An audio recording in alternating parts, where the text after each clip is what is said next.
నేను మీ అందరినీ కోరేది ఈ కరీంనగర్లో నిలువెత్తున తెలంగాణ సోయి నింపుకున్నవాడు మన వినోద్ కుమార్. క్లీన్ క్యారెక్టర్ అన్న వ్యక్తి మన వినోద్ కుమార్. ఈయనకు బండి సంజయ్కి పోలిక లేదు, పొంతన లేదు, నక్కకు నాగలోకి అనుకున్న తేడా ఉంది. ఈ విషయాలు గమనించి ఎవరు ఉంటే బాగుంటుంది అనేది మీరు నిర్ణయించి దయచేసి వినోద్ కుమార్ గారిని గెలిపించాలి అని నేను కోరుతా ఉన్నా. ఎవరన్నా ఈరోజు కాంగ్రెస్ వాడు కానీ బీజేపీ వాడు కానీ గుండెల నిండా జై తెలంగాణ అంటాడా? ఎవరనాలి? మళ్ళా ఇదే గులాబీ జెండా, ఇదే వినోద్ కుమార్.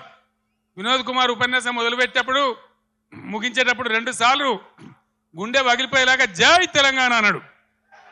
నేను కూడా మీ అందరినీ కోరుతున్నా, ఆనాడు 17 నాడు 2001 మే 17 ఎట్లయితే సింహగర్జన చేసినామో అదేవిధంగా ఇలా మత సామరస్యంతో కులం మతం జాతి లేకుండా అందరం కలిసి ముందుకు పోవాలి, అందరం గొప్పగా బతకాలి.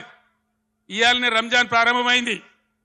తెలంగాణ వ్యాప్తంగా ఉన్న ముస్లిం సోదరులందరికీ ఈ కరీంనగర్ వేదిక నుంచి నేను రంజాన్ శుభాకాంక్షలు తెలియజేస్తా ఉన్నా, రంజాన్ ముబారక్ కూడా తెలియజేస్తా ఉన్నా. అందరం కలిసి తెలంగాణ జాతి యావత్తు ఏకతాటిపై నిలిచి కుల మతాలకు అతీతంగా అందరం బాగుపడే కోసం మళ్ళా ఈ గులాబీ జెండా ఉంటేనే తెలంగాణకు రక్ష. కాబట్టి ఈ పార్లమెంట్ ఎన్నికల్లో అన్ని స్థానాలలో కూడా మనం ముందుకు దూసుకొని పోవాలి.